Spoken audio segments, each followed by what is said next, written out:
Hi guys, welcome back. My way by Kalyani എയറിൽ നിന്നും എയറിലോട്ട് കുതിച്ചുകൊണ്ടിരിക്കുകയാണ് സുഹൃത്തുക്കളെ. ഇവർ ആ ഒരു ഷോർട്സ് വീഡിയോ ഇട്ട് ആ ഒരു ക്ലിനിക്കിനെ പറ്റിയിട്ട് ഇട്ടേക്കുന്ന ആ ഒരു വീഡിയോക്കകത്ത് ഇവർ പറയുന്നുണ്ടായിരുന്നു ഇനി വരും ദിവസങ്ങൾ ഒരു ലോങ് വീഡിയോ ഇടും എന്നുള്ളത്. എന്നാൽ ഇത്രയും ദിവസങ്ങളായിട്ടും ആ ഒരു നീളം കൂടിയ വീഡിയോ പുള്ളിക്കാരി ഇട്ടില്ല. പക്ഷേ ഇതിൻ്റെ ഇടയ്ക്കാണെങ്കിൽ ഓരോ ഷോർട്സ് വീഡിയോസ് ഒക്കെ ഇടുന്നുണ്ട്. പക്ഷേ എന്തുകൊണ്ട് അതിൻ്റെ നീളം കൂട്ടാൻ പുള്ളിക്കാരിക്ക് പറ്റുന്നില്ല എന്നുള്ളത് നമുക്കറിയുന്നില്ല. പക്ഷേ ഇനിയും അത് വൈകി കഴിഞ്ഞാൽ പുള്ളിക്കാരി എയറിൽ നിന്നും എയറിലോട്ട് കയറി ബഹിരാകാശം കഴിഞ്ഞ് നമ്മുടെ മിൽക്കി വേ ഗാലക്സിയും വിട്ട് മറ്റേതെങ്കിലും ഗാലക്സിയിൽ എത്തുന്നുള്ളതാണ് എനിക്ക് പറയാനുള്ളത്. പിന്നെ അവിടെ നിന്ന് വലിച്ചെടുത്തുകൊണ്ട് വരാൻ ഭയങ്കര പ്രയാസമായിരിക്കും. മറ്റൊന്നുമല്ല, കഴിഞ്ഞ ദിവസം നമ്മൾ ആ ഒരു വീഡിയോ ചെയ്ത സമയത്തേക്കിന് മൈ വേ ബൈ കല്യാണിയുടെ ഒപ്പം തന്നെ ആ ഒരു ക്ലിനിക്കിന്റെ രണ്ട് സൈഡും നമ്മൾ കേട്ടിട്ടുണ്ടായിരുന്നു. എന്നാൽ ഇപ്പോൾ ആ ഒരു ക്ലിനിക്കിന്റെ CEO ആയിട്ടുള്ള ഇവരെ ട്രീറ്റ് ചെയ്തെടുക്കുന്ന ഡോക്ടറായിട്ടുള്ള ഡോക്ടർ നിലിഫർ ഷെരീഫ് പുള്ളിക്കാരിയുടെ ആ ഒരു സൈഡോട് ഇപ്പൊ പുറത്തു വന്നിരിക്കുകയാണ്. അപ്പൊ അതിനകത്ത് പറയുന്നത് പ്രകാരം ഈ രണ്ടാൾക്കാർ അവിടെ കടന്നുണ്ടാക്കിയിരിക്കുന്ന അടിനാശ വെള്ളപ്പൊക്കം എന്ന് വെച്ച് കഴിഞ്ഞാൽ ഇവിടെ മൈ വേ ബൈ കല്യാണി ആണെങ്കിൽ നീയൊക്കെ പുഴുത്ത് ചാവുപടി എന്ന് പറഞ്ഞേക്കുന്ന സീൻ പറയുന്നുണ്ട്. എനിക്ക് 3 ലക്ഷം ഫോളോവേഴ്സ് ഉണ്ട്, കേരളം ഞാൻ കത്തിക്കും എന്ന് പുള്ളിക്കാരി പറഞ്ഞ സീൻ പറയുന്നുണ്ട്. ഒപ്പം തന്നെ ഇവരുടെ ഹസ്ബൻഡ് പകർത്താൻ പാടില്ലാത്ത പല കാര്യങ്ങളും തൻ്റെ ക്യാമറയിൽ പകർത്തി എന്നുള്ള സാധനങ്ങളൊക്കെ അവിടെ പറയുന്നുണ്ടായിരുന്നു. അങ്ങനെ നിരവധി കാര്യങ്ങൾ പുള്ളിക്കാരി അവിടെ പറയുന്നുണ്ട്. ഈ ഒരു വീഡിയോ മുഴുവനായിട്ട് കണ്ടു കഴിയുമ്പോഴത്തേക്കും നിങ്ങൾക്ക് കാര്യങ്ങളൊക്കെ കുറച്ചുകൂടെ വ്യക്തമാവുന്നതായിരിക്കും. അപ്പോൾ ഇത്രയും സംഭവങ്ങൾ പുള്ളിക്കാരി അപ്പുറത്ത് പറയുമ്പോഴത്തേക്കിന് നിങ്ങളുടെ ഒരു നീളം കൂടിയ വീഡിയോക്കകത്ത് വന്ന് നിങ്ങളുടെ ഭാഗം എന്താണ് എന്നുള്ളത് കൂടി ആൾക്കാർ അറിയട്ടെ. കാര്യം നിങ്ങളുടെ ഭാഗത്ത് എവിടെയെങ്കിലും ന്യായമുണ്ടെങ്കിൽ അത് ആൾക്കാർ അറിയാതെ ഒരിക്കലും പോകരുതല്ലോ. പക്ഷേ ഇവിടെ ഒരു സീൻ എന്താണെന്ന് വെച്ച് കഴിഞ്ഞാൽ കഴിഞ്ഞ വീഡിയോ ഇവരിട്ടപ്പം ഇതിനകത്ത് പറഞ്ഞേക്ക് 2-3 കുറച്ച് സാധനങ്ങളുണ്ട്. അത് കാണുമ്പോൾ തന്നെ ഇവരുടെ ഭാഗത്ത് കൂടുതൽ ഉഡൈപ്ലിക്കേഷൻസ് ഓഫ് ദ മൾട്ടിപ്ലിക്കേഷൻ ആണെന്നുള്ളത് നമുക്ക് മനസ്സിലാക്കാൻ സാധിക്കും. അത് തന്നെയാണ് ക്ലിനിക്കിന്റെ സൈഡിൽ നിന്ന് അവരുടെ ഒരു വർഷം വന്നപ്പോഴത്തേക്കും നമുക്ക് മനസ്സിലാക്കാൻ സാധിച്ചിട്ടുള്ളത്. എന്നാലും കഴിഞ്ഞ വീഡിയോക്കകത്ത് ഇവർ പറഞ്ഞേക്കുന്ന കാര്യങ്ങളിൽ ഒരു പോർഷൻ മാത്രം ഞാൻ ജസ്റ്റ് ഇങ്ങോട്ടൊന്ന് പ്ലേ ചെയ്യാം. എന്നിട്ട് ഡോക്ടർ നിലിഫർ ഷെരീഫിന്റെ ഇതിലോട്ട് നമുക്ക് വരാം. അവിടെ ഇരിക്കുന്ന 2 ഡോക്ടേഴ്സ് നമ്മൾ വല്ലാണ്ടങ്ങ് വിശ്വസിക്കും. നമ്മളിങ്ങനെ മനസ്സിലൊന്നും വിചാരിക്കുന്നില്ലല്ലോ. പക്ഷേ ഇവർ BDSും MBBSും പഠിച്ച് പിന്നെ 3 മാസത്തെ 6 മാസത്തേക്ക് ഒരു കോഴ്സ് ഉണ്ടല്ലോ, ഡെർമറ്റോളജിയുടെയും കോസ്മെറ്റോളജിയുടെ ഒക്കെ, അത് പഠിച്ചിട്ടാണ് അവിടെ ഇരിക്കുന്നതെന്നൊക്കെ നമ്മൾ വളരെ വൈകിയാണ് അറിഞ്ഞത്. ഇതെല്ലാം തിരക്കി അറിഞ്ഞു കഴിഞ്ഞപ്പോൾ നമ്മൾ നമ്മുടെ ബില്ല് ചോദിച്ചു കേട്ടോ. അപ്പൊ നമ്മുടെ ബില്ല് അവരവിടെ BDS MBBSും 6 മാസത്തെ കോഴ്സ് ഒക്കെ പഠിച്ചിട്ടാണ് അവർ നിൽക്കുന്നത്. ഇവ എന്തടി കാണിക്കുന്നത് എന്നുള്ളതാണ് പുള്ളിക്കാരി പറയുന്നത്. എന്നാൽ കുറച്ച് നാളുകൾക്ക് മുന്നേ ഇതിനു മുമ്പ് ഒരിക്കൽ ബഹിരാകാശ സഞ്ചാരിയായിട്ട് മാറിയിട്ടുണ്ടായിരുന്നു. അന്ന് ഇവരിട്ടിട്ടുണ്ടായിരുന്ന ഒരു വീഡിയോ ഞാൻ ഇങ്ങോട്ട് പ്ലേ ചെയ്യാം. പ്രൊഡക്റ്റ് വാങ്ങുന്നവർക്ക് വേണ്ടി മാത്രമുള്ള വീഡിയോ ആണ് കേട്ടോ. അപ്പൊ ഞാൻ യൂസ് ചെയ്യുന്നതും എന്റെ കയ്യിലിരിക്കുന്നതുമായ സൺസ്ക്രീൻ ആണ് ഇതെല്ലാം. ഇതിൽ ഡെർംഡോക്കിന്റെ സൺസ്ക്രീൻ മിസ്സിംഗ് ആണ്. കാരണം അത് അമ്മ എടുത്തുകൊണ്ട് പോയത് കൊണ്ട് മാത്രമാണ് കേട്ടോ. കഴിഞ്ഞ ദിവസം ഹിമാലയയുടെ ഒരു സൺസ്ക്രീൻ യൂസ് ചെയ്തിട്ട് എനിക്കിനി കേൾക്കാനും കേൾക്കാതിരിക്കാനുമായിട്ടുള്ള ആരോപണം ഒന്നുമില്ല. ഇപ്പൊ ഞാൻ കുളിച്ചിട്ട് വന്ന് നിൽക്കുകയാണ്. എന്റെ ഫേസിൽ ലിപ് ബാം അല്ലാതെ മറ്റു പ്രോഡക്റ്റുകളോ കാര്യങ്ങളോ ഒന്നുമില്ല. അതുകൊണ്ടാണ് ഞാൻ ഈ നന്നായിട്ട് തുടച്ചു കാണിക്കുന്നത്. ഇത് പോരാഞ്ഞിട്ട് എന്റെ ഫേസ് വെള്ളം ഒഴിച്ചും കൂടെ ഞാൻ തുടച്ചു കാണിക്കാം. അത്രയും ക്ലിയർ ആയിട്ടാണ് ഇരിക്കുന്നത്. പിന്നെ ഞാൻ ഏത് ബ്രാൻഡിന്റെ പ്രോഡക്റ്റ് പെയ്ഡ് ആയിട്ടാണ് ചെയ്യുന്നതെങ്കിലും അത് പെയ്ഡ് പ്രൊമോഷൻ ആണെന്ന് ഞാൻ മെൻഷൻ ചെയ്യാറുണ്ട്. ഞാൻ അങ്ങനെ മെൻഷൻ ചെയ്ത് പറഞ്ഞു ഇതൊരു പന്ന പ്രോഡക്റ്റ് ആണ്, നിങ്ങൾ എത്തിക്സ് ഇല്ലാതെ ചെയ്യുന്നു എന്ന് പറഞ്ഞ് എങ്ങനെ നിങ്ങൾക്ക് ആരോപിക്കാൻ പറ്റുന്നു ഈ ഹിമാലയയുടെ സൺസ്ക്രീൻ ഒരു പന്ന പ്രോഡക്റ്റ് ആണ്? അതെ, എന്തൊരു എത്തിക്സ് ഇല്ലാത്ത വർത്താനം ആൾക്കാർ നിങ്ങളല്ലേ ഈ പറഞ്ഞുകൊണ്ടിരിക്കുന്നത്. ഒന്നുമില്ലെങ്കിലും മറ്റേ അപ്പുറത്തെ ക്ലിനിക്കിന്റെ ആൾക്കാർ MBBSും BDSും 6 മാസത്തെ കോഴ്സ് പോട്ടെ, 6 ദിവസത്തെ കോഴ്സ് എന്ന് ഇവർ പറഞ്ഞുകൊണ്ടേ കുഴപ്പമില്ല. 6 ദിവസത്തെ കോഴ്സെങ്കിലും അവർ പഠിച്ചിട്ടുണ്ട്. എന്നിട്ടാണ് അവരവിടെ ഇരിക്കുന്നതെന്നെങ്കിലും പറയാം. നിങ്ങളിത് എന്ത് കോഴ്സ് പഠിച്ചിട്ടാണ് ഒരു 5-6 സൺസ്ക്രീൻ നിരത്തി വെച്ചിട്ട് ഇതൊക്കെ നിങ്ങൾ വാങ്ങിച്ച് ഉപയോഗിക്കുമെന്ന് പറഞ്ഞുകൊണ്ട് നിങ്ങൾ പ്രൊമോട്ട് ചെയ്യുന്നത്? അപ്പൊ നിങ്ങൾക്ക് എന്ത് എത്തിക്സ് ആണുള്ളത്? ഈ നാട്ടുകാരെ മൊത്തം ഇതെല്ലാം പറഞ്ഞ് പറ്റിച്ചിട്ട് ഉപ്പിട്ട് കർപ്പൂരം വരെയുള്ള സാധനങ്ങൾക്ക് കൊളാബറേഷൻ ചോദിച്ച് നടക്കും. കൊളാബറേഷൻ തന്നില്ലെങ്കിൽ അവർ മൊത്തം പ്രശ്നക്കാര്. ആ ഒരു മൂഡിലാണ് പുള്ളിക്കാരി. മറ്റേ പ്രിൻസ് ആൻഡ് ഫാമിലി സിനിമയ്ക്കകത്തിലെ ചിഞ്ചുറാണി മൂഡിലോട്ടാണ് പുള്ളി അങ്ങോട്ട് കാണുമ്പോഴത്തേക്കും നമ്മൾ മനസ്സിലാക്കാൻ പോകുന്നത്. അപ്പൊ നിങ്ങൾ എന്ത് എത്തിക്സിന്റെ പുറത്താണ് ഇപ്പൊ ഇങ്ങനെ ഒരു കാര്യം ചെയ്തേക്കുന്നത്? നിങ്ങൾ ഇവരുടെ സബ്സ്ക്രൈബേഴ്സിന്റെ കാര്യങ്ങളൊന്ന് ആലോചിച്ച് നോക്കിയേ. ഇവര് രാവിലെ വന്നിട്ട് ഇവരുടെ അടുത്ത് പറയും നിങ്ങൾ എന്ന് പറയുന്ന സൺസ്ക്രീൻ ഉപയോഗിക്കൂ, കിടിയില റിസൾട്ട് ആണ്. ഇത് വിചാരിച്ചിട്ട് ആൾക്കാരെ നേരെ പോയിട്ട് എന്ന് പറയുന്ന സൺസ്ക്രീൻ വാങ്ങും. ഉച്ചയാകുമ്പോൾ ഇവരൊന്ന് നേരെ വന്നവരെ നിങ്ങൾ B എന്ന് പറയുന്ന സൺസ്ക്രീൻ വാങ്ങിക്കൂ, ഇതിനെക്കാട്ടി കിടിയില റിസൾട്ടാന്ന് പറയും. എന്നാൽ പിന്നെ ഇവരുടെ ഈ പറയുന്ന ക്രിയേറ്റർ പറഞ്ഞില്ലെന്ന് വിചാരിച്ചിട്ട് ഇവര് ഉച്ചയാകുമ്പോഴത്തേക്കിന് B എന്ന് പറയുന്ന സൺസ്ക്രീൻ പോയി വാങ്ങും. അങ്ങനെ വാങ്ങിച്ച് വരുമ്പോഴത്തേക്കിന് വൈകുന്നേരം ഇവർ വന്ന് പറയാണ് Aയും Bയും അല്ല C എന്ന് പറയുന്ന സൺസ്ക്രീൻ നിങ്ങൾ വാങ്ങിച്ച് ഉപയോഗിക്കുമെന്ന്. എന്തോന്നടേ ഇതിന്റെ പേരാ എത്തിക്സ്? കാണുന്ന ഓഡിയൻസ് നിങ്ങൾ എന്തോന്ന് പൊട്ടന്മാരാക്കുന്ന? 5-6 സൺസ്ക്രീൻ ഒരുമിച്ച് നിങ്ങൾക്ക് തോന്നുന്ന സമയത്തൊക്കെ നിങ്ങൾ ഓരോന്നിടുന്നതെന്ന് പറയുമ്പോഴത്തേക്കിന് ആൾക്കാരിലോട്ട് എന്ത് മിസ് ഇൻഫർമേഷൻ ആണ് നിങ്ങൾ കൊടുക്കുന്നത്? നിങ്ങൾ തന്നെ ഇത്തരത്തിലുള്ള ഇത്തരത്തിലുള്ള വൈറ്റനിങ് ക്രീമൊക്കെ ഉപയോഗിച്ചിട്ടാണ് നിങ്ങളുടെ സ്കിന്നിന് ഇത്തരത്തിൽ ഡാമേജ് ആവുകയും കാര്യങ്ങളൊക്കെ ചെയ്തിട്ട് അങ്ങനെയാണ് നിങ്ങൾ അവിടെ ആ ഒരു ക്ലിനിക്കിൽ ട്രീറ്റ്മെന്റ് വന്നത്. അതും 8 മാസത്തോളം അവിടെ നിങ്ങൾ ട്രീറ്റ്മെന്റ് എടുത്തു. ഓക്കെ, ആൻഡ് എന്നിട്ട് അങ്ങനെ പറയുന്നത് നിങ്ങളാണ് പറയുന്നത് അവര് MBBSും BDSും ഒക്കെ പഠിച്ച അവർക്ക് എത്തിക്സ് ഇല്ല. പക്ഷെ നിങ്ങൾക്ക് എത്തിക്സ് ഉണ്ട്. ഒന്നും പഠിക്കാതെ ഈ സകലമായ പ്രൊഡക്ട്സും ഫേക്ക് പ്രൊഡക്ട്സും വന്ന ആൾക്കാരോട് പരിചയപ്പെടുത്തുന്നത് നിങ്ങൾക്ക് എത്തിക്സ് ഉണ്ടല്ലേ? ഇനി ഇത് പറയുമ്പോഴും ഇനി ഡോക്ടർ നിലുഫർ ഷെരീഫ് എന്ന് പറയുന്ന ഈ ഒരു ലേഡിയുടെ ക്വാളിഫിക്കേഷനെ പറ്റിയിട്ട് നമുക്ക് നോക്കാം. ഈ ഒരു നിലുഫർ ഷെരീഫ് ഈ ഒരു ഡോക്ടറുമായിട്ട് സംസാരിച്ചേക്കുന്നത് ബിയോണ്ട് ദ സീൻ ബൈ അക്കൂസ് എന്ന് പറയുന്ന ചാനലിലെ ആളാണ്. അപ്പോൾ ആളാണ് ഈ ഒരു വോയിസ് കാര്യങ്ങളൊക്കെ പുറത്തു വിട്ടിട്ടുള്ളത്. നമുക്ക് അതിനകത്ത് ഈ ഒരു ഡോക്ടറിന്റെ ക്വാളിഫിക്കേഷൻ എന്താണെന്നുള്ളത് നമുക്ക് കേൾക്കാം. മാമിന്റെ ഡെസിഗ്നേഷൻ ഒന്ന് പറയാമോ അവിടുത്തെ? I'm an MBBS doctor, Rajiv Gandhi University Health Science, Yenagoya Medical College നിന്ന് ഗ്രാജുവേറ്റ് ചെയ്തു. MSc Dermatology national health service Kings കോളേജിൽ നിന്ന് ലണ്ടനിൽ പാസ്സായി. അത് കഴിഞ്ഞിട്ട് അമേരിക്കയിലായിരുന്നു. അവിടുന്ന് കോസ്മെറ്റിക് കെമിസ്ട്രി പഠിച്ചു. കാരണം ഇവിടെ ലേസറും കോസ്മെറ്റിക് കെമിസ്ട്രി ഒന്നും പഠിപ്പിക്കുന്നത് 20 കൊല്ലം മുന്നേ ഉണ്ടായിരുന്നില്ല. അതുകൊണ്ട് ഞാൻ ഇവരാണ് ഫോറിൻ ഡിഗ്രി എന്ന് പറയുന്നത്. ഈ ഫോറിൻ ഡിഗ്രിക്കാരുടെ അടുത്ത് ഇത്ര പ്രശ്നമാണെങ്കിൽ ഇവിടുത്തെ ഡോക്ടർമാരൊക്കെ പിന്നെ എന്തിനാണോ യുഎസിലോട്ട് UK വന്ന് റോബോട്ടിക് സർജറി ഒക്കെ പഠിക്കണോ? മാമിന്റെ പേഷ്യന്റ് അല്ലായിരുന്നു ജീവലക്ഷ്മി. So she was consulting under you, correct? No, first consultation was me. After that, I was the review. ഇവരെ ട്രീറ്റ് ചെയ്ത ഡോക്ടറിന്റെ ക്വാളിഫിക്കേഷൻ ആണ് നിങ്ങളിപ്പോൾ ഇവിടെ കേട്ടത്. കഴിഞ്ഞ 8 മാസത്തോളമായിട്ട് അവരവിടെ ട്രീറ്റ്മെന്റ് കാര്യങ്ങളൊക്കെ ചെയ്യുന്നുണ്ട്. ഈ കഴിഞ്ഞ 8 മാസത്തോളമായിട്ട് അവർക്ക് ബില്ല് കിട്ടിയില്ല എന്നുള്ള കാര്യം അവരവിടെ പറയുന്നുണ്ടല്ലോ. അപ്പം അങ്ങനെ പറയുന്നത് എന്ത് പച്ചകള്ളമാണ്. കാര്യം എന്ന് വെച്ചാൽ ഇവർ തന്നെ പറയുന്നുണ്ട് ഓരോ തവണ ഇവർ ചെയ്തേക്കുന്ന പേയ്മെന്റിനും ഡിജിറ്റൽ ബില്ല് കാര്യങ്ങളൊക്കെ ഇവർ അങ്ങോട്ട് കൊടുത്തിട്ടുണ്ട്, കാര്യങ്ങളൊക്കെ ചെയ്തിട്ടുണ്ട് എന്നുള്ള കാര്യങ്ങൾ ഇവർ ഇവിടെ പറയുന്നുണ്ട്. അപ്പോൾ ഈ കഴിഞ്ഞ 8 മാസമായിട്ട് സപ്പോസ് ബില്ല് കൊടുത്തില്ല എന്ന് തന്നെ വിചാരിക്കുക. അങ്ങനെ ബില്ല് കൊടുത്തില്ല എന്നുണ്ടെങ്കിൽ ഈ കഴിഞ്ഞ 8 മാസമായിട്ട് ഇവരവിടെ പോയിട്ട് ട്രീറ്റ്മെന്റ് കാര്യങ്ങളൊക്കെ ചെല്ലുമ്പോഴത്തേക്കിന് ബില്ല് കൊടുക്കാതെ പൊട്ടനെ പോലെ ഇവർ തിരിച്ചിറങ്ങി വരികയായിരുന്നു ഇത്രയും നാള്. ഇപ്പോഴാണ് ഇവർക്ക് മനസ്സിലായത് അയ്യോ എനിക്ക് ബില്ല് കിട്ടിയില്ലല്ലോ എന്നുള്ളത്. ഒരുപാട് സെലിബ്രിറ്റീസ് കാര്യങ്ങളൊക്കെ ഇവരിവിടെ വരാറുള്ളതാണ്. അങ്ങനെയുള്ളതിൽ ഒരു സെലിബ്രിറ്റീസിനെ വെച്ച് പോലും ഇവർ ഇത്തരത്തിലുള്ള അഡ്വർടൈസ്മെന്റോ കാര്യങ്ങളൊന്നും ഇവര് ചെയ്തിട്ടില്ല. ഒരു കൊളാബറേഷൻസ് ആരുമായിട്ടും ചെയ്തിട്ടില്ല. അങ്ങനെയുള്ളപ്പം കഴിഞ്ഞ ദിവസങ്ങളിൽ ഐ ആം വിത്ത് ധന്യ വർമ്മ എന്ന് പറയുന്ന ചാനലിൽ സംയുക്ത വർമ്മയുടെ ഒരു ഇന്റർവ്യൂ വന്നിട്ടുണ്ടായിരുന്നു. അതിനകത്ത് സംയുക്ത വർമ്മ ഈ ദേർഫോർ ഐ ആമിനെ പറ്റിയിട്ടും ഡോക്ടർ നിലുഫർ ഷെരീഫിനെ പറ്റിയിട്ടും പറയുന്ന കാര്യങ്ങൾ നമുക്കൊന്ന് കേൾക്കാം. എനിക്ക് മറ്റുള്ളവർ കാണുമ്പോൾ ഞാൻ മെലിഞ്ഞിരിക്കണം എന്നതാണെങ്കിൽ ഇത്ര കഷ്ടപ്പെട്ട് ഞാൻ യോഗ ചെയ്യേണ്ട വല്ല ആവശ്യമുണ്ടോ? ഇപ്പൊ ഇഷ്ടംപോലെ ക്ലിനിക്സ് ഉണ്ട്. അവിടെയൊക്കെ പോയി കഴിഞ്ഞ് കഴിഞ്ഞാൽ നോൺ സർജിക്കലും സർജിക്കൽ പ്രൊസീജിയേഴ്സ് ഇഷ്ടംപോലെ. ഫാറ്റ് മാത്രം എടുത്ത് കളയണോ? എന്ത് വേണമെങ്കിലും നമുക്ക് ചേഞ്ച് ചെയ്യാമല്ലോ. എങ്ങനെ വേണമെങ്കിലും നമുക്ക് ചേഞ്ച് ചെയ്യാം. നമ്മുടെ ശരീരം മാറ്റാനുള്ള എല്ലാ സൗകര്യങ്ങളും ഇപ്പോൾ ദൈവാനുഗ്രഹിച്ച് ഇവിടെ ഉണ്ട്. മാത്രമല്ല എനിക്ക് അത് നല്ലൊരു സുഹൃത്തും ഉണ്ട് ഈ ഒരു ഫീൽഡിൽ. നിലുഫർ എന്ന് പറയുന്ന ഒരു കുട്ടി, ദേർഫോർ ഐ ആമിന്റെ ഓണർ. ആ കുട്ടി ശരിക്കും നിലു ചെറിയ കുട്ടിയാണ്. നിലുവിന്റെ അമ്മ നിമ്മിയാൻറ്റി എന്റെ ഫാമിലി ഫ്രണ്ടാണ്. എന്നെ കല്യാണത്തിന് ഒരുക്കിയത് നിമ്മിയാൻറ്റിയാണ്. എൻ്റെ ചെറിയമ്മയും നിമ്മിയാൻറ്റിയും വലിയ അടുപ്പായിരുന്നു. അപ്പം ഞാൻ ചെറിയ കുട്ടിയാകുമ്പോഴത്തേക്ക് നിമ്മിയാൻറ്റിയുടെ അടുത്ത് പോകും. അപ്പം നിമ്മിയാൻറ്റിയുടെ മോളാണ് നിലുഫർ. അപ്പം ഞാൻ ഈ കുട്ടിയുടെ അടുത്ത് പോയിട്ടില്ല എന്നല്ല, ഞാൻ പോയിട്ടുണ്ടാകും. നിലുഫറിൻ്റെ അടുത്ത് പോയിട്ടുണ്ട്. അപ്പം ഞാൻ എന്തോ ഇങ്ങനെ സ്കിന്നിൻ്റെ കാര്യം അങ്ങനെ എന്തോ ചോദിക്കുമ്പോൾ ഈ കുട്ടി അതിൻ്റെ ആവശ്യമില്ല എന്ന് പറയും. അത് കഴിഞ്ഞ് ഞാൻ വിചാരിച്ചു എന്നോടുള്ള അടുപ്പം കൊണ്ടായിരിക്കും പറയുന്നത്. അപ്പുറത്ത് വേറെ ആരൊക്കെയോ വന്നു. ആ കുട്ടി അവരോടും ഈ കുട്ടി പറയുന്നുണ്ട് ഇതിൻ്റെ ആവശ്യമില്ല, നിങ്ങൾക്ക് ഇതിൻ്റെ ആവശ്യമില്ല എന്ന് പറയുന്നുണ്ട്. അപ്പം ഞാൻ ചോദിക്കുക കുട്ടിയുടെ അടുത്ത് എന്തിനാണ് ഇങ്ങനെ എല്ലാവരോടും ഇങ്ങനെ ഇത് കുട്ടിക്ക് അതിൻ്റെ ആവശ്യമില്ല, മുടി ഉണ്ടല്ലോ, മുടി വെറുതെ പോകണ്ട, അതിൻ്റെ ആവശ്യമില്ല എന്ന് തോന്നുന്നു എന്ന് പറയുമ്പോൾ ഞാൻ ഈ കുട്ടിയോട് ചോദിച്ചിട്ടുണ്ടെങ്കിൽ എങ്ങനെ മോളെ ബിസിനസ് നടക്കണേ എന്ന് പോലെ ചോദിച്ചിട്ടുണ്ട്. അപ്പോൾ ആ കുട്ടിക്ക് അതൊരു പാഷനാണ്. അപ്പോൾ അങ്ങനത്തെ എനിക്ക് അങ്ങനെയുള്ള നല്ല സൗഹൃദങ്ങളുണ്ട്. വേണ്ടത് ഇത് ചെയ്തോളൂ, ഇത് ചെയ്തോളൂ, നമുക്ക് ചേഞ്ചസ് വരുത്താൻ ഉള്ള എല്ലാ സൗകര്യങ്ങളും അല്ലെങ്കിൽ പറഞ്ഞു തരുന്ന ഒരു ഫ്രണ്ട് എനിക്കുണ്ട്. പക്ഷെ എനിക്കതിൻ്റെ ആവശ്യം തോന്നിയിട്ടില്ല. എനിക്ക് എൻ്റെ പ്രൊഫഷൻ ഇപ്പം അതിൻ്റെ ആവശ്യമില്ല. അപ്പം ഞാൻ ചെയ്യുന്ന കാര്യത്തിന് എനിക്ക് അതിൻ്റെ ആവശ്യമില്ല. നിലുഫർ ഷെരീഫ് ഒരു പുള്ളിക്കാരിനെ പറ്റിയിട്ട് ഇവിടെ പറഞ്ഞിരിക്കുന്ന കാര്യങ്ങളാണ്. പാഷന്റെ പുറത്ത് നിൽക്കുന്ന ഒരാളാണ്. അപ്പം അങ്ങനെ പാഷന്റെ പുറത്ത് ഇങ്ങനെ നിൽക്കുന്ന ഒരാൾക്ക് ഇവിടെ ഇത്തരത്തിലുള്ള ഇങ്ങനെ ആൾക്കാരെ പറ്റിക്കേണ്ട ഒരു ആവശ്യകത പുള്ളിക്കാരിക്ക് ഉണ്ടോ? കാര്യം എന്ന് വെച്ചാൽ ഇവരെങ്ങനെയാണ് കാര്യങ്ങളൊക്കെ ഡീൽ ചെയ്യുന്നുള്ള കാര്യങ്ങളൊക്കെ ഇവിടെ പറഞ്ഞേക്കുന്ന ഒരു സംഭവമാണ്. ഇത് പെയ്ഡ് ആയിട്ടുള്ളൊരു അല്ലെങ്കിൽ പേ ചെയ്തിട്ട് ഇത്തരത്തിൽ പറഞ്ഞേക്കുന്ന സംഭവമല്ല. ക്യാഷ്വലായിട്ട് ഇവർ ആ ഒരു വെയിറ്റ് ലോസിന്റെ കാര്യങ്ങളൊക്കെ ആ ഒരു ഇന്റർവ്യൂവിനകത്ത് പറയുന്നതിന്റെ കൂട്ടത്തിൽ ഇത്തരത്തിൽ ക്ലിനിക്കുകളെ പറ്റിയിട്ടൊക്കെ മെൻഷൻ ചെയ്ത കൂട്ടത്തിൽ പറഞ്ഞേക്കുന്ന ഒരു സംഭവമാണ് ഈ ഒരു ദേർഫോർ ഐ ആമിനെ പറ്റിയിട്ടും ഡോക്ടർ നിലുഫർ ഷെരീഫിനെ പറ്റിയിട്ടും പറഞ്ഞേക്കുന്ന കാര്യങ്ങൾ. നമ്മൾ കഴിഞ്ഞ വീഡിയോയിലും കണ്ടിരുന്നു. ഇവരുടെ വീഡിയോസിനകത്തൊക്കെ സാനിയ അയ്യപ്പനെ പോലുള്ള സെലിബ്രിറ്റീസ് ആയിട്ടുള്ള ആൾക്കാരൊക്കെ കമന്റ് ചെയ്യുകയും കാര്യങ്ങളൊക്കെ നമുക്ക് അവിടെ കാണാൻ സാധിക്കും. പക്ഷേ ഇവർ ഇത്തരത്തിലുള്ള കാര്യങ്ങളൊക്കെ പ്രൊമോട്ട് ചെയ്തുകൊണ്ട് അല്ലെങ്കിൽ കണ്ടില്ല ഇത്രയും ആളുകളൊക്കെ ഇവിടെ വരാറുണ്ട്, ഇവിടെ എത്രത്തോളം ട്രസ്റ്റ് ആൾക്കാർക്ക് ഉണ്ട് എന്നൊക്കെ പറഞ്ഞുകൊണ്ട് അങ്ങനെ വലിയൊരു ഭീകര അഡ്വർടൈസ്മെന്റോ കാര്യങ്ങളൊന്നും ഇവരുടെ ഭാഗത്തുനിന്ന് അവരങ്ങനെ ചെയ്യുന്നുമില്ല. ഇനി ഇതിനെ പറ്റിയിട്ട് ഇവര് വിളിച്ച് സംസാരിക്കുന്ന സമയത്തേക്ക് ആ ബ്രോന്റെ അടുത്ത് പറയുന്ന കാര്യങ്ങളുണ്ട്, നമുക്ക് അതുകൂടെ കേൾക്കാം. ലാസ്റ്റ് 8 years ആയിട്ട് നിങ്ങൾക്ക് ഇതുണ്ടായിരുന്നു അല്ലേ? ക്ലിനിക് ഒരു 8 years ആയിട്ട് 15 കൊല്ലമായിട്ട് അന്തസ്സോടെ ജോലി ചെയ്തിട്ട് പിന്നെ വരുന്ന ഒരു കൺസേൺ ഉണ്ടായിട്ടില്ല.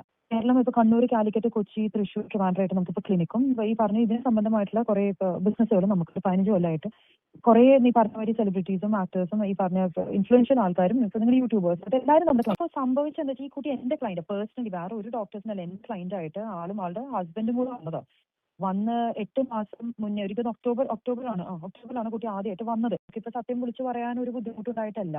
ആ കുട്ടിയുടെ മുഖത്ത് വല്ല പൊള്ളലോ പിമ്പിളോ അല്ലെങ്കിൽ വേറെ എന്തെങ്കിലും പറ്റിയിട്ടുണ്ടോ? ഇല്ലല്ലോ. ഒന്നും പറ്റിയിട്ടില്ല. ആ കുട്ടി കുറേ ക്ലിനിക്സിൽ പോയിട്ട് ഈ എൻഡോഴ്സ്മെന്റ് കാര്യങ്ങളൊക്കെ നടത്തുന്നതാണ്. അവർക്ക് വന്നിട്ട് കൊളാബ് വേണം, എന്താ പറയുക, ഫ്രീ ആയിട്ട് വേണം എന്ന് പറയുമ്പോൾ സത്യം പറഞ്ഞാൽ ഞാനിപ്പോൾ പറയും കൂടെ ചെയ്തു. മഞ്ജു വാര്യർ ആ ലെവലിൽ തെലുങ്ക് ഫിലിം ആർട്ടിസ്റ്റ് എല്ലാവരും നമുക്ക് പേയ്മെന്റ് ഇതൊരു ഇൻഫ്ലുവൻഷ്യൽ മാർക്കറ്റിംഗിൽ കയറിയിട്ടില്ല. നമുക്ക് അങ്ങനത്തെ ഒരു മാർക്കറ്റിംഗ് പ്ലാറ്റ്ഫോം നമ്മൾ ഇതൊരു ടാപ്പ് ചെയ്തിട്ടില്ല. കാരണം എനിക്കെന്തോ ഇൻഫ്ലുവൻസേഴ്സ് വന്നിട്ട് ഇപ്പോൾ ഓരോന്ന് വന്ന് പറയുമ്പോൾ ഒരു മെഡിക്കൽ കാര്യമല്ലേ ഇവർ ഈ പറയണത്. ഒരാൾക്ക് ഒരു സ്കിൻ ട്രീറ്റ്മെന്റ് വർക്ക് ചെയ്തതിന്റെ അർത്ഥം മറ്റാൾക്കാർ വർക്ക് ചെയ്യാനില്ലല്ലോ. അതിന്റെ ഒരു ഐഡിയോളജി ഞാൻ ഒരിക്കലും എന്താ പറയുക ഇൻഫ്ലുവൻസേഴ്സിനെ കൊണ്ട് നമുക്കങ്ങനെ മാർക്കറ്റിംഗ് ക്യാമ്പയിൻസ് ചെയ്യാറില്ല. അറിഞ്ഞുകൊണ്ട് തന്നെ ഓരോ ആളുകൾ വന്ന് നമ്മുടെ ട്രീറ്റ്മെന്റ് തന്നെയായിരിക്കും ഏറ്റവും നല്ലതെന്ന് വിശ്വസിക്കുന്ന ഒരാളാണ്. ഇവിടെ മൈ വേ ബൈ കല്യാണിക്കും പുള്ളിക്കാരിക്കും തമ്മിലുള്ള ഡിഫറൻസ് എന്താണെന്ന് വെച്ചാൽ ഈ കല്യാണി പുള്ളിക്കാരിക്ക് ഇല്ലാത്തൊരു സാധനം ഇവിടെ ഈ ഒരു ഡോക്ടറിനുണ്ട്. എന്ത്? എത്തിക്സ്. അതുകൊണ്ടാണ് ഇത്തരത്തിലുള്ള ആ ഒരു ഇപ്പം മറ്റുള്ള പല ക്ലിനിക്കുകളുടെയൊക്കെ നമുക്ക് നോക്കിയാൽ നമുക്ക് കാണാൻ സാധിക്കും ഇത്തരത്തിലുള്ള ഡെർമറ്റോളജി അല്ലെങ്കിൽ സ്കിന്നിൻ്റെ ഹെയറിൻ്റെ ഒക്കെ വെച്ചിട്ടുള്ള പല ഇത്തരത്തിലുള്ള ക്ലിനിക്കുകളൊക്കെ എന്തോ ഭീകരമായിട്ടുള്ള അഡ്വർടൈസ്മെൻറ്റ് കാര്യങ്ങളൊക്കെയാണ് ചെയ്യാറുള്ളത്. ആ രീതിയിലൊന്നും ഇവരിവിടെ ഇത്തരത്തിലുള്ള സംഭവങ്ങൾ കാര്യങ്ങളും ചെയ്തിട്ടില്ല. അങ്ങനെയുള്ളപ്പോഴത്തേക്കിന് ഇപ്പം മൈ വേ ബൈ കല്യാണി ഞാനൊരു ഇൻഫ്ലുവൻസർ ആണ്, ഞാനൊരു വീഡിയോ ക്രിയേറ്റർ ആണ്, ഞാൻ 3 ലക്ഷം ഫോളോവേഴ്സ് ഉള്ള ഒരാളാണ് എന്നൊക്കെ പറഞ്ഞു അവിടെ ചെന്നിട്ട് അവർക്ക് താല്പര്യമില്ല. കാര്യം നിങ്ങളെക്കാട്ടി വലിയ ആൾക്കാർ അവിടെ വരുന്നുണ്ട്.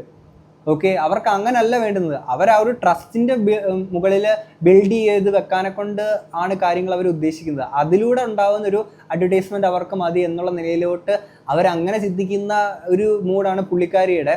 അപ്പോൾ ഇത് തന്നെയാണ് ആ ഒരു ക്ലിനിക്കിലെ ആൾക്കാരും പറഞ്ഞേക്കുന്നത്. അവരുടെ CEO മാമിന് അങ്ങനെയല്ല, ഇങ്ങനെയാണ് പുള്ളിക്കാരി ചെയ്യാൻ ആഗ്രഹിക്കുന്നതൊക്കെ പറയുന്നുണ്ട്.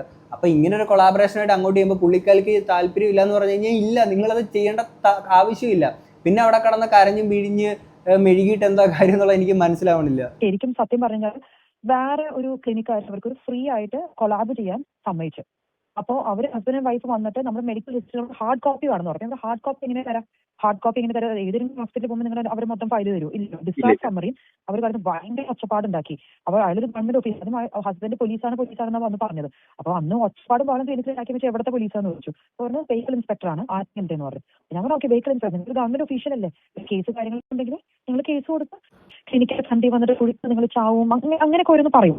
നമ്മളാരും ഇങ്ങനെ ഫേസ് ചെയ്തിട്ടില്ല. ഒരാൾ വന്നിട്ട് ഒരു യൂട്യൂബർ എന്ന് പറഞ്ഞു അന്നൊരാള് ഇങ്ങനെ ഒച്ചപ്പാട് പാടുണ്ടാക്കുന്ന അസഭ്യമായിട്ടുള്ള ഭാഷകളൊക്കെ ഉപയോഗിക്കുമ്പോൾ നമ്മളും ഈ ഒരു ഗവൺമെന്റ് ഒഫീഷ്യൽ അല്ലേ, അപ്പൊ ഞങ്ങൾ എല്ലാവരും ഇത് മിണ്ടായിരുന്നു. സംഭവം നമുക്കിത് മനസ്സിലായില്ല.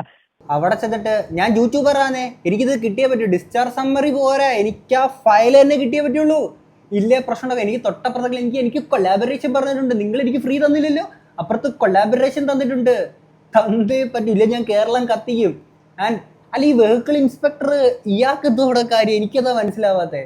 അപ്പോൾ അതായത് ഇയാളുടെ പൊസിഷൻ അവിടെ ദുരുപയോഗം ചെയ്യാൻ വേണ്ടിയിട്ട് പോയേക്കാണ്. അവിടെ യൂട്യൂബർ എന്നുള്ളൊരു ടാഗ് ഇട്ടിട്ട് പുള്ളിക്കാരി ഇത്തരത്തിൽ യൂട്യൂബിൽ വീഡിയോ ചെയ്യുന്ന എല്ലാ ആൾക്കാർക്കും നാണക്കേട് ഉണ്ടാക്കുന്ന തരത്തിലോട്ട് അങ്ങനെ ഒരു കാര്യം ചെയ്യുന്നു. അതേപോലെ തന്നെ വെഹിക്കിൾ ഇൻസ്പെക്ടർ എന്ന് പറഞ്ഞുകൊണ്ട് ചെയ്യുന്നിട്ട് അയാളും ഇത്തരത്തിൽ ഈ പറയുന്ന ഈ ഒരു പൊസിഷനെ ദുരുപയോഗം ചെയ്യാനെ കൊണ്ടാണ് അവിടെ പോയേക്കുന്നത്. അല്ല സാധാരണ ഈ വെഹിക്കിൾ ഇൻസ്പെക്ടർ എന്ന് പറയുമ്പോൾ വെഹിക്കിൾ ഉള്ള സ്ഥലത്തല്ലേ പോകേണ്ടത്, അല്ലാതെ ആ ഒരു ക്ലിനിക്കിനകത്തോട്ട് കയറിയിട്ട് എന്ത് പറ്റി അവിടെ കസേരയിൽ ഇരിക്കുന്ന ആൾക്കാർ എന്തോന്നും സീറ്റ് ബെൽറ്റ് ഇട്ടില്ലയോ, അല്ലെങ്കിൽ അവിടെ സൺഗ്ലാസ് വെച്ച് നടക്കുന്ന ആൾക്കാരുണ്ടെങ്കിൽ അവർ മറ്റേ കാറിന്റെ ടിൻഡ് അടിച്ചെന്ന് പറഞ്ഞ പോലെ ഗ്ലാസിന് ടിൻഡ് അടിച്ചെന്ന് പറഞ്ഞാൽ പെറ്റി അടയ്ക്കാൻ നടക്കുമായിരുന്നു. അതല്ലെങ്കിൽ നടക്കുന്ന ആൾക്കാർ ഹെൽമെറ്റ് വെച്ചില്ലെന്ന് പറഞ്ഞാൽ അവർക്ക് പെറ്റി അടയ്ക്കാനും അവരുടെ ലൈസൻസ് കട്ട് ചെയ്യാനും കയറി പോയതായിരുന്നു അവർ. അല്ല വെഹിക്കിൾ ഇൻസ്പെക്ടറിന് എന്താ അതിനകത്ത് കാര്യം? ഇപ്പം മൈ വേ ബൈ കല്യാണിയുടെ ഹസ്ബൻഡ് ആണ് അങ്ങോട്ടേക്ക് പോയെന്നുണ്ടെങ്കിൽ നമുക്ക് പ്രശ്നമില്ല. പക്ഷേ വെഹിക്കിൾ ഇൻസ്പെക്ടർ എന്ന നിലയിൽ അകത്തോട്ട് കയറി പോകുമ്പോഴത്തേക്കും ഇയാൾക്ക് എന്തോ അവിടെ കാര്യത്തുള്ളതാണ് എനിക്ക് ചോദിക്കാനുള്ളത്. വെഹിക്കിൾ ഉള്ള സ്ഥലത്ത് പോകണം വെഹിക്കിൾ ഇൻസ്പെക്ടർ.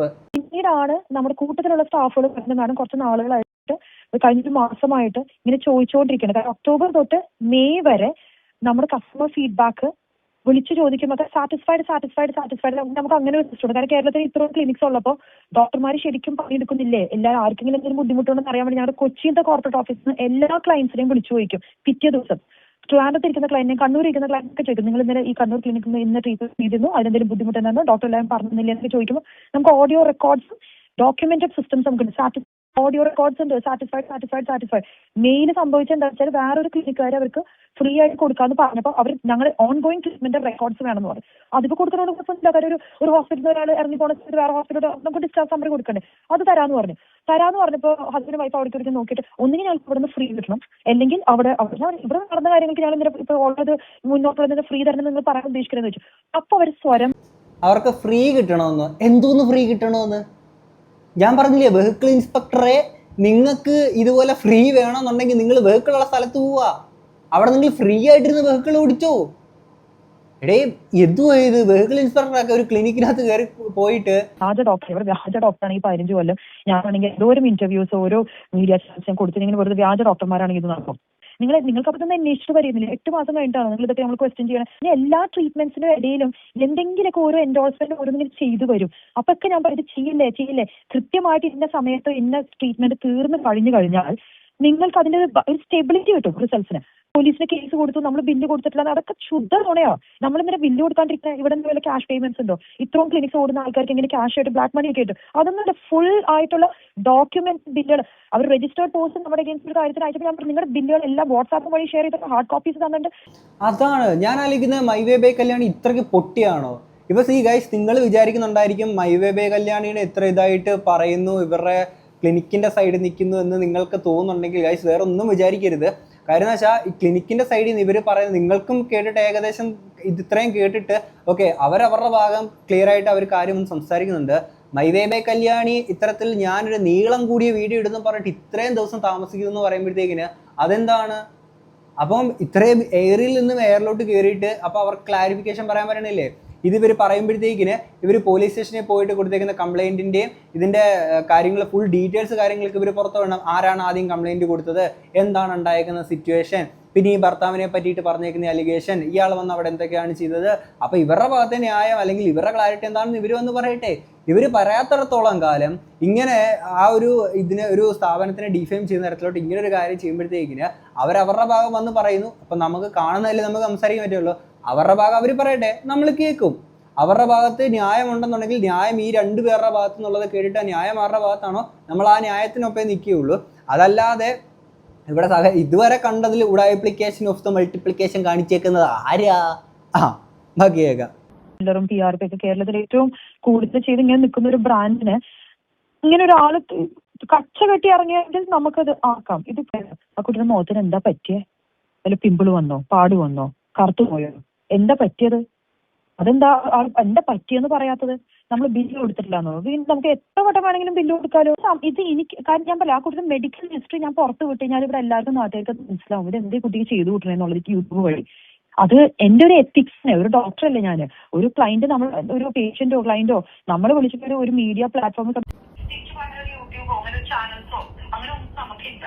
പക്ഷെ ഞങ്ങൾക്ക് പുറത്ത് വിട്ടെങ്കിൽ അത് ലീഗലി ഞങ്ങൾക്കൊരു കേസായിട്ട് പറയുകയാണെങ്കിൽ 100% ഞാൻ പുറത്ത് കാരണം കുട്ടിയുടെ എഗെയിൻസ്റ്റ് ഉള്ള എന്താ ഞങ്ങൾ മെഡിക്കൽ ചെയ്ത കുട്ടി എന്തുകൊണ്ട് ഇങ്ങനെ ബിഹേവ് ചെയ്യുന്നത്, ഇതിന് മുന്നേ ഞങ്ങൾക്ക് വരുമ്പോൾ ഇതിന്റെ അവസ്ഥ എന്തായിരുന്നത്, അതിന് മുന്നേ പിന്നെ കേട്ടിരിക്കുന്ന സ്റ്റിറോയിഡിന്റെ കണ്ടന്റുകളെല്ലാം ഇതിന് കാര്യം എന്റെ വന്ന് കാണുമ്പോൾ കരച്ചിലൂടെ പറ്റില്ലല്ലോ. ഇതിന് തൊട്ട് മുന്നേ താമസിക്കുന്ന ക്ലിനിക്കിന്റെ എന്താ പറയുക എന്റെ മൊത്തത്തിൽ ചെയ്തു അത് ചെയ്തു എന്തെന്ന് അറിയോ, ഒരു സ്ഥലത്തുനിന്ന് ഒരു കുറ്റം പറഞ്ഞാൽ അടുത്ത ഒന്ന് ശരിയാക്കി അടുത്ത സ്ഥലത്ത് പോയിട്ട് വേറെ കുറ്റം പറയാം.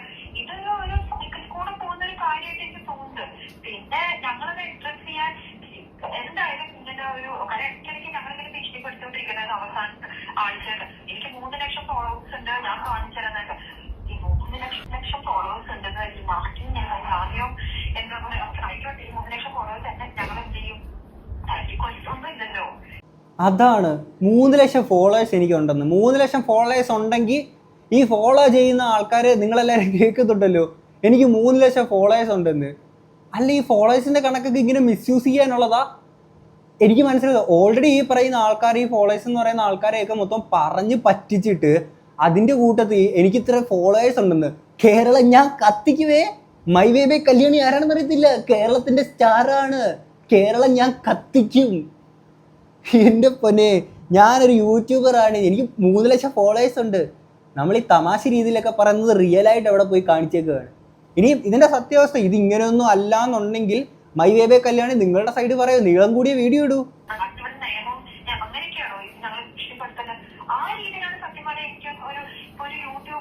പറഞ്ഞതുകൊണ്ട് എന്റെ റെപ്യൂട്ടേഷൻ എത്രത്തോളം ആക്കുന്നു.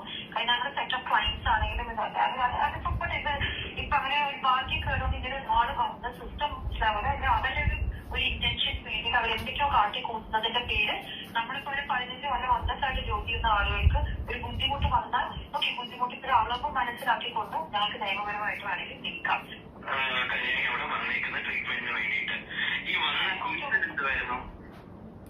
റീസൺ എന്തായിരുന്നോ? ആ കുട്ടിയെ ആകെ സ്റ്റീറോയിഡ് കുറെ ഉപയോഗിച്ചിട്ട് സ്കിന്നിന് ആകെ മൊത്തം ഇരുന്നിച്ചോളി. സ്റ്റിറോയിഡിന്റെ സൈഡ് എഫക്ട് എന്ന് പറയുന്നത് സ്കിൻ ആട്രോഫിയും ഒരു ഹൈറ്റ് ഓഫ് പിഗ്മെന്റേഷൻ വരും. അത് മൊത്തം ഈർച്ച പോലെ വന്നുപോയി. വന്നപ്പോഴാണ് ഭയങ്കര മനസ്സിലായി പോയി. പല സത്യമാണെങ്കിൽ ഇപ്പൊ അച്ഛനും ഇതിൽ കുറെ കാര്യങ്ങൾ മുമ്പ് പേഴ്സണൽ കാര്യങ്ങൾ മൂപ്പര് കാര്യം. പക്ഷേ എന്താ വെച്ചാല് ഒരു ഗവൺമെന്റ് ഒഫീഷ്യല് എന്റെ ക്ലിനിക്കിൽ വന്ന് മെറ്റാ ഗ്ലാസ്സിൽ എടുത്ത് എല്ലാം റെക്കോർഡ് ചെയ്തു. പിന്നെ നമ്മൾ സാർ ഇത് റെക്കോർഡ് ചെയ്യാൻ പാടില്ല, ശരിയല്ല. കാരണം പല അതും ആളും ഞങ്ങൾക്ക് we have a CCTV footage of that. Like he came barged into the clinic. ആ ക്ലിനിക്കിന്റെ ഏറ്റവും വരെ എല്ലാം മെറ്റാ ഗ്ലാസ്സിൽ ഷൂട്ട് ചെയ്യുന്നു. അപ്പൊ ഞങ്ങൾ അങ്ങനെ ഷൂട്ട് ചെയ്യാൻ പറ്റില്ല. ഹലോ, ഞങ്ങളുടെ പ്രൈവസി പോളിസിന്റെ ഒരു ക്ലയന്റ് ഞാൻ ഡോർ തുറക്കുകയാണെങ്കിൽ അവർ ലേസർ ചെയ്യുകയാണെങ്കിൽ തുണി എന്തെങ്കിലും കുറഞ്ഞ് കിടക്കുകയാണെങ്കിൽ നിങ്ങളുടെ മെറ്റാ ഗ്ലാസ് അത് പതിഞ്ഞാലോ. അത് മാത്രമല്ല എന്റെ ഷർട്ടിനെ നമ്മളൊക്കെ ചിലപ്പോൾ സമയത്ത് ക്ലിനിക്കിൽ നടക്കുമ്പോൾ കോട്ട് ഊരുകയാണെങ്കിൽ ചെറിയൊരു ട്രാൻസ്പെറൻസി ഒക്കെ ചിലപ്പോൾ നമ്മുടെ ഷർട്ടിനുണ്ടായിരിക്കും. എപ്പോഴും കോട്ട് ഇടുമ്പോൾ കോട്ടൊന്ന് ഊരി കഴിഞ്ഞാൽ ചിലപ്പോൾ നമ്മുടെ ഷർട്ടിന്റെ ഉള്ളിൽ കൂടെ നമ്മുടെ അണ്ടർഗാർമെന്റ്സ് ഒക്കെ കാണാം. ഡോക്ടർ അവർ ലേഡീസ് മാത്രം നിൽക്കുന്നത് നമ്മൾ അയാൾ അതൊക്കെ മെറ്റാ ഗ്ലാസ് ഷൂട്ട് ചെയ്ത് പോയിട്ടുണ്ട്. എനിക്ക് അതിനോടാണ് ദേഷ്യം. അല്ലാതെ ജീവലക്ഷ്മിയുടെ ജീവിതം അപായപ്പെടുത്തിയോ അയാളുടെ ഒരു മുഖം ഞങ്ങൾ പൊള്ളിക്കുകയോ അതിനൊരു ബേൺ മാർക്ക് അതൊന്നുമില്ല. ഒരു ഗവൺമെന്റ് ഉദ്യോഗസ്ഥൻ വന്ന് ഇതെല്ലാം വന്ന് ഷൂട്ട് ചെയ്ത് ഭയങ്കരമായിട്ട് ഒച്ചപ്പാട് ബഹളം ഉണ്ടാക്കി. അത് കഴിഞ്ഞിട്ട് നമ്മളെ എന്താ പറയാ ഭീഷണിപ്പെടുത്താം. 3 ലക്ഷം ഫോളോവേഴ്സ്. എനിക്ക് അതിനോടാണ് പ്രശ്നം. ആരാണ് ഭീഷണിപ്പെടുത്തിയത്? പുള്ളിക്കാരുടെ ഹസ്ബൻഡ് ആണോ അതോ പുള്ളിക്കാരത്തിയാണോ? ഹസ്ബൻഡ് പുള്ളിക്കാരത്തി കരഞ്ഞോണ്ടേ ഇരിക്കുക. പുഴുത്ത് ചാവും നിങ്ങൾ മറ്റേ സഹായിച്ച് ഞങ്ങൾക്കൊരു ബിസിനസ്സിനകത്ത് ബുദ്ധിമുട്ടുണ്ടാവും എനിക്ക് തോന്നുന്നില്ല. കാരണം നാട്ടിലുള്ള എല്ലാ ബിസിനസ്സുകാരെ കുറിച്ചും ഇതിങ്ങനെ പോലൊരു യൂട്യൂബറോ ഇൻഫ്ലുവൻസറോ ഒക്കെ ചിലപ്പോൾ പറയായിരിക്കും. അതുകൊണ്ട് ഞങ്ങൾക്ക് നല്ലോണം അറിയാം നമ്മൾ എത്ര നന്നായി. അങ്ങനെയാണെങ്കിൽ ഞങ്ങൾ 15 കൊല്ലം സർവൈവ് ചെയ്യില്ല. വീഡിയോക്കകത്ത് കാണുമ്പോൾ ഗൈസ് ഇത് ഫുള്ള് ബ്യൂട്ടി പ്രൊഡക്ട്സ് ആണ് ഗൈസ്, ഫുള്ള് നമുക്ക് ഗ്ലോ ചെയ്യാം ഗൈസ് എന്നിങ്ങനെ പറയും. എന്നാ വായിന്ന് വരുന്നയോ നീയൊക്കെ പുഴുത്ത് ചാവടി എന്ന് പറയും. തൊട്ടപ്പുറത്ത് ഹസ്ബൻഡ് എല്ലാവരുടെയും വീഡിയോ എടുത്തുകൊണ്ട് നടക്കുകയാണ്. എടീ വെഹിക്കിൾ ഇൻസ്പെക്ടർ എന്തോ വീഡിയോ ക്യാമറ ആയിട്ട് എക്സ്ട്രാ ഫിറ്റിങ്ങിന്റെ പേരിൽ ഇയാളുടെ പേരിലൊരു ഫൈൻ അടക്കണം എന്നുള്ളതാണ് എനിക്ക് പറയാനുള്ളത്. മോഡിഫിക്കേഷൻ നമ്മൾ സമ്മതിക്കൂല. ഈ പറയുന്ന ഗ്ലാസ്സിനകത്ത് കൂടുതൽ ഡെക്കറേഷൻ ഒന്നും വേണ്ട, മറ്റേ ഹെൽമെറ്റിന്റെ മണ്ടയ്ക്ക് ക്യാമറ വെക്കുന്നൊന്നും പറഞ്ഞുകൊണ്ട് പണ്ട് ഇതുപോലെ എല്ലാവർക്കും പെറ്റിയടിച്ച് കൊടുക്കുമായിരുന്നല്ലോ. അതൊന്നും വേണ്ടെന്നൊക്കെ പറഞ്ഞു അങ്ങനെ ഒരു ഇതൊക്കെ കൊണ്ടുവന്നിട്ടുണ്ടായിരുന്നല്ലോ. അവിടെ ഇത്തരത്തിൽ ബാക്കിയുള്ള എത്രയോ ആൾക്കാർ അവിടെ വന്ന് ഇവർ മാത്രമല്ലല്ലോ അവിടെ ഡോക്ടറിനെ കൺസൾട്ട് ചെയ്യാൻ വേണ്ടി വരുന്നത്, ബാക്കിയുള്ള ആൾക്കാരുണ്ടായിരിക്കും. അപ്പോൾ അവരുടെ എല്ലാം വിഷ്വൽസ് ഇതിനകത്ത് പതിക്കുകയും അവരുടെ ഒരു പ്രൈവസിയിലോട്ട് കടന്ന് ആക്രമിച്ച് അത്തരത്തിലുള്ള ഒരു സംഭവമല്ലേ ഇവിടെ പറഞ്ഞേക്കുന്നത്. അപ്പം ഇത് സത്യമല്ല എന്നുണ്ടെങ്കിൽ നിങ്ങളുടെ ഭാഗം നിങ്ങൾ വന്ന് ക്ലിയർ ചെയ്യുക. ഇതിങ്ങനെയല്ല സംഭവം, ഞാൻ അങ്ങനെയൊന്നും ചെയ്തിട്ടില്ല, അത് അങ്ങനെയല്ല എന്നുള്ള കാര്യം നിങ്ങൾ വന്ന് പറയാം. ഓക്കെ, ഇങ്ങനെ അവിടെ പ്രശ്നം നിങ്ങൾ ഉണ്ടാക്കിയിട്ട് ഇവരാണ് ഇത്തരത്തിൽ പോലീസുകാരെയൊക്കെ പിന്നീട് വിളിച്ചുകൊണ്ട് വന്നിട്ട് ഈ പ്രശ്നങ്ങളൊക്കെ ഒന്ന് സോൾവ് ആക്കാനെ കൊണ്ട് പോലീസുകാരെയൊക്കെ ഇവർ വിളിച്ചിട്ടുണ്ടായിരുന്നത്. ഓക്കെ, ഇനി നമുക്ക് ബാക്കി കേൾക്കാം. ഒരാഴ്ച മുന്നേ സംയുക്ത വർമ്മ മറ്റേ ധന്യ വർമ്മയുടെ ഒരു ഇന്റർവ്യൂല് സംയുക്ത വർമ്മ ആക്ട്രസ് ഒരു 40 മിനിറ്റ് കഴിഞ്ഞ വീഡിയോ നോക്കുകയാണെങ്കിൽ എനിക്ക് അത് ഭയങ്കര സന്തോഷമുള്ള ഒരു കാര്യമായിരുന്നു. കാരണം ലൈക്ക് ആ ക്ലയന്റ് സംയുക്ത വർമ്മ നമ്മുടെ അടുത്ത് എന്നെ കുറിച്ച് പറഞ്ഞൊരു കാര്യമായിരുന്നു.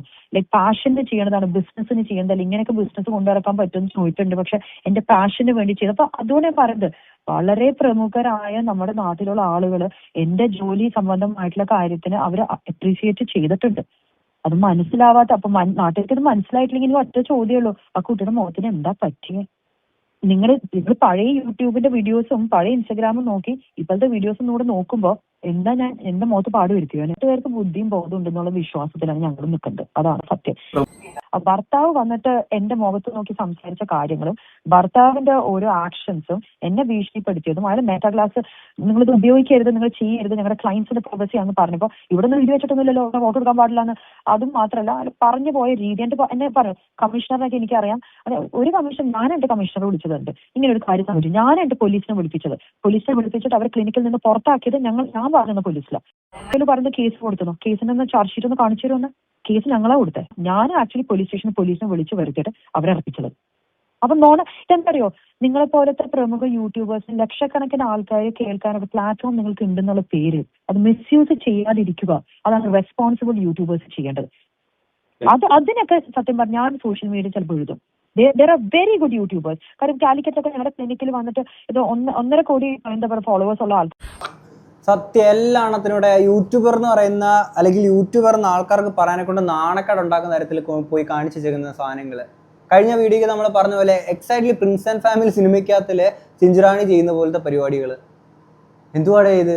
ആൻഡ് ഇവിടെ ഇവർ പറയുന്നുണ്ട് കേസിന്റെ ചാർജ് ഷീറ്റ് ഉണ്ടെങ്കിൽ അതോടെ ഇവരോട് കാണിക്കാൻ പറയുന്നുള്ളൂ. നിങ്ങൾ ആ നീളം കൂടിയ വീഡിയോ ഇടുമ്പോൾ കേസിന്റെ ചാർജ് ഷീറ്റ് ഇവിടെ വന്നിട്ട് നിങ്ങൾ ഈ ഒളിക്യാമറയിൽ വളർത്തിയേക്കുന്ന ഈ സംഭവങ്ങൾ ഇതൊക്കെ നിങ്ങൾ ഈ പറയുന്നല്ലോ ഇതിൻ്റെയൊക്കെ എക്സ്പ്ലനേഷൻ നിങ്ങൾ അവിടെ ഇടണം. എന്താണെങ്കിലും ഈ ചാർജ് ഷീറ്റിന്റെ സാധനം എന്താണെങ്കിലും നിങ്ങൾ ഇടണം. അപ്പോൾ ഇവരുടെ ഭാഗം ഇവിടെ പറഞ്ഞിട്ടുണ്ട്, അത് സത്യമാണോ ഇല്ലയോ എന്നുള്ളത് നമുക്കത് കാണുമ്പോൾ മനസ്സിലാക്കാൻ സാധിക്കുമല്ലോ. ആൻഡ് ഇവരുടെ അവിടെ ഈ സമയത്തുള്ള CCTV വിഷ്വൽസ് അവിടെ ഉണ്ട് എന്നുള്ള കാര്യങ്ങളൊക്കെ അവിടെ പറയുന്നുണ്ടായിരുന്നു. അപ്പോൾ അത് പറയുമ്പോഴത്തേക്കിന് നീയൊക്കെ ചാവടി എന്ന് പറഞ്ഞേക്കുന്ന സാധനങ്ങളൊക്കെ പുറത്തു വരും.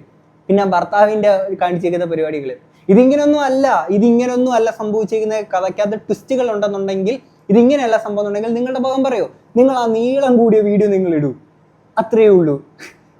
അത് കേൾക്കാനും നമ്മളെല്ലാവരും ബാധ്യസ്ഥരാണ്. ഓക്കെ, എന്താണെങ്കിലും ഇത്രയും കണ്ടിട്ട് നിങ്ങൾക്ക് എന്താ തോന്നുന്നുള്ളത് തീർച്ചയായും കമന്റ് ബോക്സിൽ പറയാം. നമുക്ക് അടുത്തൊരു വീഡിയോ കാണാം. അപ്പം ശരി.